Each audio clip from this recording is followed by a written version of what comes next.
Perang Uhud adalah pertempuran yang pecah antara kaum muslimin dan kaum kafir Quraisy. Perang ini terjadi pada hari Sabtu tanggal 23 Maret 625 Masehi. Perang ini terjadi setelah Perang Badar. Kekalahan kafir Quraisy dalam Perang Badar telah membuat mereka menderita kerugian yang besar. Salah satunya yaitu terputusnya jalur perdagangan kafilah mereka ke utara, yaitu ke Syam, sehingga mereka mengalami kesulitan dalam menjalankan bisnis jual beli yang biasa mereka lakukan. Maka para pembesar Quraisy pun beramal. Sungguhnya, Muhammad telah membuat kami kehilangan banyak orang pilihan, dan kami rela keuntungan hasil dagang kami digunakan untuk biaya memerangi Muhammad beserta sahabatnya. Para kaum Quraisy melakukan berbagai cara dari berbagai kabilah untuk memerangi Nabi Muhammad SAW. Sesungguhnya engkau adalah seorang penyair, maka bantulah kami dengan lisanmu untuk mengajak orang-orang memerangi Muhammad dan kaum agamanya. Aku telah berjanji kepada Muhammad, aku tidak akan membantu memeranginya. Aku takut dirimu jatuh ke tempatnya, maka kamu tidak akan selamat lagi. Baiklah, karena kamu memaksa, akan kuturuti permintaanmu. Abbas, ayolah ikut bersama kami untuk memerangi keponakanmu Muhammad. Maafkan aku, sepertinya aku tidak bisa ikut dengan kalian karena aku masih mengingat musibah yang menimpa kita dalam Perang Badar. Abdul Muthalib telah mengetahui bahwa kaum Quraisy akan memerangi Nabi Muhammad. Dia pun mengirim surat untuk mengabarkan keponakannya itu. Akhirnya pesan tersebut sampai kepada Nabi, lalu beliau mengumpulkan para sahabatnya. Nabi berkata, "Bagaimana pendapat kalian jika kita tetap berada di kota Madinah dan membiarkan mereka tetap berada di tempat perkemahan mereka? Sesungguhnya jika mereka berada di tempat berkemah, maka tempat itu adalah tempat yang paling berbahaya bagi mereka. Namun jika mereka masuk ke kota Madinah, maka kita akan memerangi mereka." semua pemimpin sahabat Muhajirin dan Ansor mendukung pendapat Nabi Muhammad. Adapun pendapat kaum muslimin yang baru masuk Islam, dia berpendapat, Ya Rasulullah, bagaimana jika sebaiknya kita memerangi mereka di luar Madinah, sehingga kami yang tidak ikut Perang Badar juga dapat merasakan di medan pertempuran bersama engkau. Ya benar, kami setuju untuk bertempur di luar Madinah. Aku merasa tidak enak dengan Rasulullah karena telah memaksa beliau mengikuti pendapat kita. Sebaiknya kita kembalikan saja perkaranya kepada Rasulullah sebagaimana yang memerintahkan kita. Kita akan memenuhinya sepenuh hati.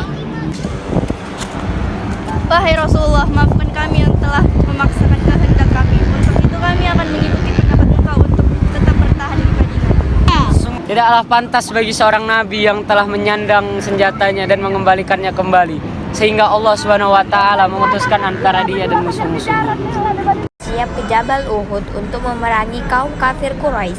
Namun kaum Abdullah bin Ubay ingin menetap di Madinah.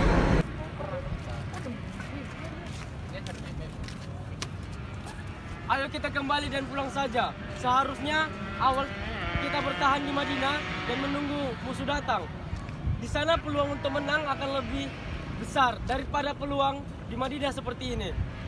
Hai Abdullah bin Ubay, janganlah engkau telah mengkhianati kaummu sendiri dan nabimu sendiri. Pulanglah dan pergilah, bersatulah kalian. Dan akhirnya sahabat Rasulullah Abdullah bin Amr mencoba untuk mencegah mereka. Sekiranya kami mengetahui akan terjadi pertempuran yang seimbang dan bukan bunuh diri, tentulah kami mengikuti kamu, tetapi menurutku pertempuran tidak akan terjadi. Atau kalau kami ke sana, kami hanya akan terjerumus dalam kebinasaan.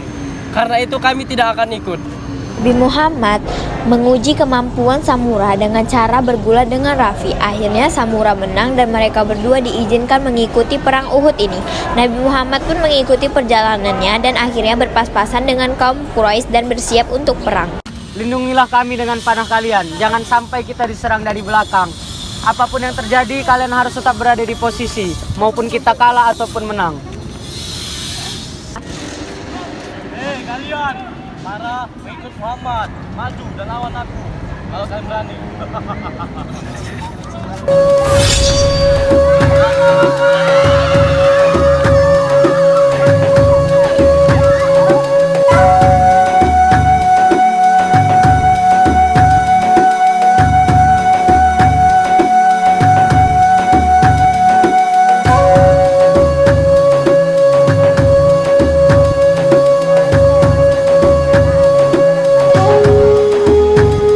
Ki pun Meskipun belum dinyatakan menang, kaum muslimin tergiur dengan harta yang ditinggalkan oleh kaum Quraisy di tanah dan ingin mengambilnya.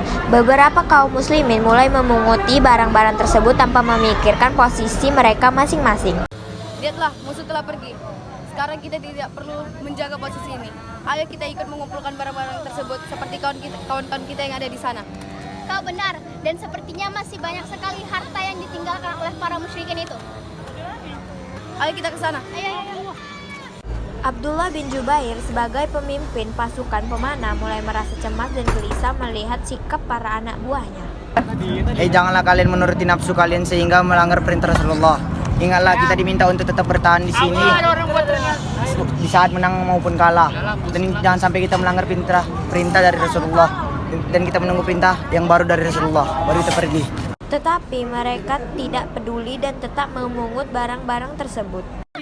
Lihatlah, banyak sekali harta yang ditinggalkan mereka. Dengan ini, semua kita bisa kaya raya. Suatu ketika datang tentara kaum musyrikin yakni Ubay bin Khalaf yang hendak membunuh Rasulullah.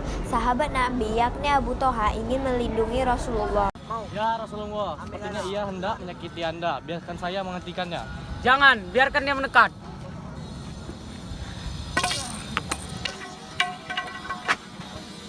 Ingasan kaum musyrikin semakin menjadi-jadi. Mereka ingin memburu dan menangkap Rasulullah. Perang masih terjadi.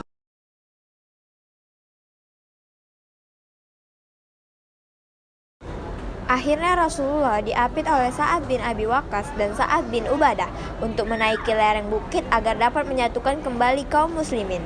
Rasulullah juga didampingi oleh sahabat-sahabat Rasulullah. Umar bin Khattab diperintahkan Nabi Muhammad untuk mengusir kaum musyrikin pergi, maka perang Uhud perlahan berakhir. Sekian penampilan perang Uhud dari kami. Jika ada salah kata mohon dimaafkan. Wabillahi taufiq wal hidayah. Wassalam.